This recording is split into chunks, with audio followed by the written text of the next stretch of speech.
नमस्कार दोस्तों, आज एक कहानी सुनाऊंगी जो कि मेरा चच्चा के साथ कुछ हुई पूरी कहानी बोलूंगी। वीडियो पूरी देखिए और चैनल सब्सक्राइब करो और मज़ेदार कहानी में जुड़ जाइए। हेलो दोस्तों, मेरा नाम स्नेहा है। उम्र अरे अभी तो 22 की हूँ, लेकिन लगती हूँ ना 18 से 19 की। हाँ, लोग कहते हैं कि मेरी मुस्कान में वो बात है जो सबको अपनी तरफ खींच लेती है। मेरी आंखें बड़ी बड़ी हैं जैसे किसी राजकुमारी की, और बाल इतने लंबे कि कमर तक लहराते हैं। फिगर वो तो बस ठीक ठाक है, लेकिन जब मैं साड़ी पहनती हूँ तो गांव के लोग थोड़ा ज़्यादा ध्यान देते हैं। खैर, मैं यहाँ अपनी कहानी सुनाने आई हूँ, वो भी अपनी ज़ुबानी। ये कहानी मेरे चाचा जी के साथ की है। चाचा जी, जिन्हें मैं प्यार से चाचू कहती हूँ, वो मेरे पापा के छोटे भाई हैं। उम्र होगी कोई 35 से 36 की, लेकिन दिखते हैं इतने हैंडसम कि कोई भी लड़की एक बार देखे तो सोचेगी। मजबूत कदकाठी, गेहुआ रंग और वो मुस्कान जो दिल को छू जाती है। लेकिन ये कहानी वैसी नहीं है जैसी आप सोच रहे होंगे। ये थोड़ी अलग है, थोड़ी मसालेदार शुरू में, लेकिन अंत में कुछ और ही मोड़ लेगी। चलो शुरू से बताती हूँ, धीरे धीरे, जैसे कोई घर की बातें सुना रही हो। बात उस दिन की है जब मैं कॉलेज से छुट्टी लेकर गांव आई थी। गांव हमारा छोटा सा है, पंजाब की तरफ, जहाँ खेतों में सरसों लहराती है और घरों में हमेशा दूध मक्खन की महक रहती है। मैं दिल्ली में पढ़ती हूँ, लेकिन घर की याद आती है तो भागी चली आती हूँ। उस दिन मैं बस से उतरी। धूप तेज थी, लेकिन हवा में ठंडक थी। मेरी मम्मी ने कहा था कि चाचा जी मुझे लेने आएंगे, क्योंकि पापा शहर गए हुए थे। मैं स्टैंड पर खड़ी थी, बैग कंधे पर, और वो आई चाचा जी अपनी जीप में। स्नेहा बेटी आ जा, उन्होंने कहा और दरवाज़ा खोल दिया। मैं बैठी और जीप स्टार्ट हुई। रास्ते में बातें होने लगीं। कैसी हो बेटी, कॉलेज कैसा चल रहा, चाचा जी ने पूछा। मैंने कहा, ठीक हूँ चाचू, लेकिन आप तो हमेशा व्यस्त रहते हो खेतों में। वो हंसे। हाँ, लेकिन तेरे लिए समय निकाल ही लेता हूँ, तू तो मेरी लाडली है ना। उनकी बातों में वो गर्माहट थी जो थोड़ी सी अजीब लगती थी, लेकिन अच्छी भी। रास्ते में जीप उछल रही थी कच्ची सड़क पर, और मैं थोड़ा हिल रही थी। चाचा जी ने कहा, आराम से बैठ, मैं धीरे चलाता हूँ, तुझे कोई तकलीफ न हो।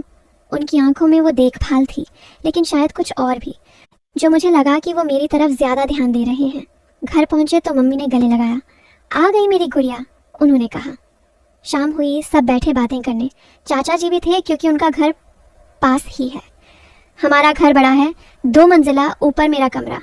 रात का खाना खाया, दाल रोटी सब्जी और दही। खाने के बाद चाचा जी ने कहा, स्नेहा तू थक गई होगी, सो जा, लेकिन कल सुबह मेरे साथ खेतों में आएगी, तुझे कुछ नई चीज़ें दिखाऊंगा। मैंने हंसकर कहा, हाँ चाचू, क्यों नहीं, आप जो कहो। रात को बिस्तर पर लेटी तो सोच रही थी चाचा जी कितने केयरिंग हैं, लेकिन उनकी वो नज़र जो थोड़ी देर तक मुझ पर रुकती है, वो क्या मतलब है। शायद कुछ नहीं, लेकिन मन में एक सस्पेंस सा था, जैसे कुछ होने वाला हो। अगली सुबह उठी, नहाई धोई, साड़ी पहनी, क्योंकि गांव में वही अच्छा लगता है। नीचे गई तो चाचा जी तैयार थे, ट्रैक्टर पर। चल बेटी, उन्होंने कहा। मैं ट्रैक्टर पर बैठी, उनके बगल में। ट्रैक्टर चला खेतों की तरफ। रास्ते में हवा चल रही थी, मेरे बाल उड़ रहे थे। चाचा जी ने कहा, तेरे बाल कितने सुंदर हैं स्नेहा, जैसे रेशम। मैंने शर्माकर कहा, चाचू आप भी ना। लेकिन मन में लगा, ये तारीफ थोड़ी अलग है। खेत पहुंचे, सरसों के पीले फूल खिले थे। चाचा जी ने ट्रैक्टर रोका और उतरकर कहा, देख ये नई फसल है, मैंने नई बीज बोए हैं। मैं उतरी और खेत में घूमने लगी। पैरों में मिट्टी लग रही थी, लेकिन मज़ा आ रहा था। चाचा जी मेरे पास आए और एक फूल तोड़कर मेरे बालों में लगा दिया। ये तुझे सूट करेगा, उन्होंने कहा। उनकी उंगलियां मेरे बालों को छू गईं और मैं थोड़ा सिहर गई, लेकिन कुछ कहा नहीं। फिर उन्होंने कहा, चल मैं तुझे वो पुराना कुआं दिखाता हूँ जहाँ बचपन में खेलते थे। हम चले खेतों के बीच से। रास्ता संकरा था तो चाचा जी ने मेरा हाथ पकड़ लिया। सावधान, गिर मत जाना। उनका हाथ मजबूत था और वो पकड़ थोड़ी टाइट लगी, जैसे छोड़ना नहीं चाहते। लेकिन मैंने सोचा शायद मेरी सेफ्टी के लिए। कुआं पहुंचे, पुराना, चारों तरफ घास। चाचा जी ने कहा, याद है तू छोटी थी तो यहाँ पानी निकालती थी, अब तू बड़ी हो गई है। उनकी आवाज़ में वो डबल मीनिंग सा लगा, जैसे बड़ी हो गई का मतलब कुछ और हो। मैंने कहा, हाँ चाचू, समय कितना तेज़ गुजरता है। हम बैठे कुएं की मुंडेर पर, बातें होने लगी बचपन की।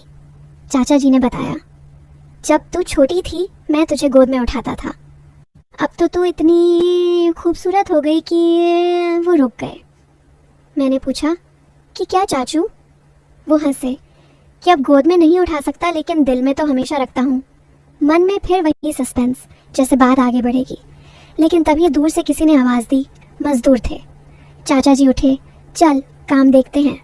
वापस ट्रैक्टर पर, लेकिन अब मैं उनके पीछे बैठी क्योंकि सीट पर जगह कम थी। ट्रैक्टर उछल रहा था और मैं थोड़ा चाचा जी से सट गई। उनकी पीठ चौड़ी थी और मैंने हाथ उनके कंधे पर रखा बैलेंस के लिए। लगा जैसे वो थोड़ा मुस्कुरा रहे हैं। घर पहुंचे, दोपहर हो गई। मम्मी ने खाना बनाया, परांठे और लस्सी। खाते समय चाचा जी ने कहा, स्नेहा तू लस्सी पी, तुझे ताकत मिलेगी। डबल मीनिंग फिर, लेकिन मैंने हंस कर पी ली। दोपहर में आराम किया, लेकिन शाम को चाचा जी फिर आए।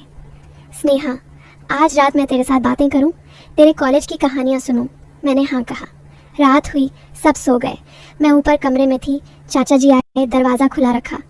हम बैठे बातें करने। उन्होंने पूछा, कॉलेज में कोई बॉयफ्रेंड है? मैं शर्मा गई। नहीं चाचू, मैं पढ़ाई पे फोकस करती हूँ। वो बोले, अच्छा है, लेकिन तू इतनी सुंदर है, लड़के तो पीछे पड़ते होंगे। उनकी नज़र मेरे चेहरे पर थी, थोड़ी गहरी। मैंने कहा, हाँ, लेकिन मैं इग्नोर करती हूँ। आप बताओ, आपकी शादी क्यों नहीं हुई?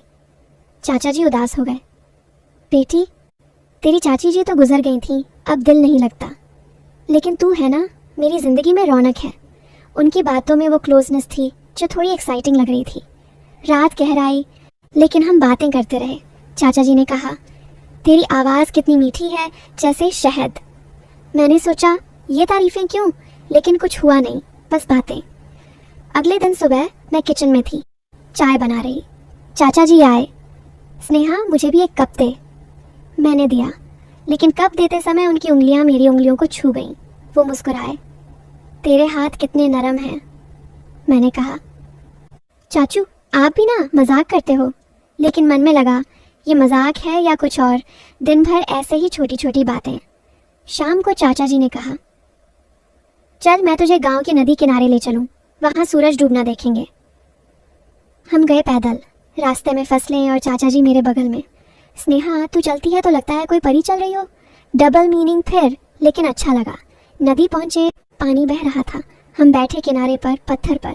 सूरज डूब रहा था, लाल रंग। चाचा जी ने कहा, देख कितना सुंदर है, तेरी तरह। मैं शर्मा गई। फिर उन्होंने अपना हाथ मेरे कंधे पर रखा। ठंड लग रही है क्या? उनका स्पर्श गर्म था और मैं थोड़ा करीब हो गई। सस्पेंस बढ़ रहा था, जैसे अब कुछ होगा। लेकिन तभी गांव के बच्चे आ गए खेलने। चाचा जी हट गए और हम हंसने लगे। रात को फिर बातें। चाचा जी ने कहा, स्नेहा तुझे कोई तकलीफ तो नहीं? मैं तेरी हर ज़रूरत पूरी कर सकता हूँ। उनकी आवाज़ में वो हिंट था जो थारकी लोगों को लगे कि फिजिकल कुछ है। लेकिन मैंने कहा, चाचू आप पहले से ही बहुत करते हो। बातें लंबी हुई। रात के 12 बज गए। चाचा जी ने कहा, तू सो जा, लेकिन कल मैं तुझे एक सरप्राइज़ दूंगा। मैं सो गई, लेकिन नींद में सपने आए चाचा जी के। सुबह उठी एक्साइटेड। चाचा जी आए, चल आज मैं तुझे अपना पुराना कमरा दिखाता हूँ जहाँ मैं किताबें रखता हूँ। हम गए उनके घर, जो पास ही था। कमरा ऊपर किताबों से भरा। चाचा जी ने कहा, देख ये किताबें तेरे लिए, पढ़ना चाहे तो ले जा। मैं किताबें देखने लगी। एक किताब गिर गई। मैं झुकी उठाने, चाचा जी भी झुके। हमारे चेहरे करीब आए, सांसें मिली। लगा जैसे किस होगा, लेकिन चाचा जी हट गए। सावधान बेटी, सस्पेंस पीक पर, लेकिन कुछ नहीं हुआ। ऐसे ही दिन गुजरते गए। हर दिन छोटी छोटी घटनाएं, जहां डबल मीनिंग बातें, स्पर्श की पॉसिबिलिटी, लेकिन कभी क्रॉस नहीं। एक दिन चाचा जी ने कहा, स्नेहा मैं तुझे मसाज सिखाऊं, तेरे पैर दुखते होंगे चलने से। मैंने हाँ कहा, लेकिन उन्होंने सिर्फ पैरों पर तेल लगाया, जैसे पिता करते हैं, लेकिन तरीका ऐसा कि लगे कुछ और। फिर एक शाम हम छत पर थे, तारे देख रहे।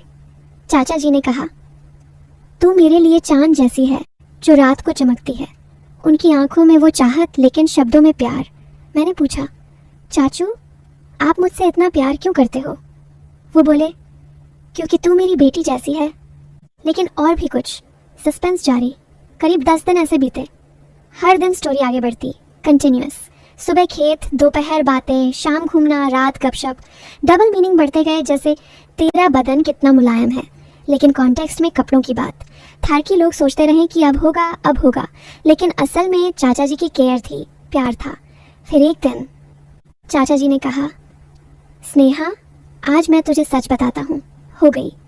हम कमरे में थे, दरवाज़ा बंद। चाचा जी बोले, बेटी, मैं तुझे बहुत प्यार करता हूँ, लेकिन वैसा नहीं जैसा तू सोच रही है। दरअसल मैं तेरी शादी के लिए एक लड़का देख रहा हूँ।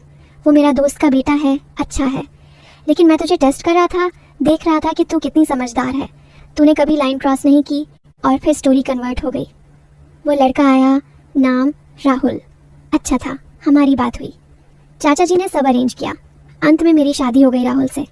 चाचा जी खुश, मैं खुश। थारकी लोग भी कहेंगे अच्छी स्टोरी, क्योंकि सस्पेंस था, लेकिन गुड एंडिंग। और अच्छे लोग तो पहले से खुश। ये थी मेरी कहानी, प्यार, सस्पेंस और फैमिली की।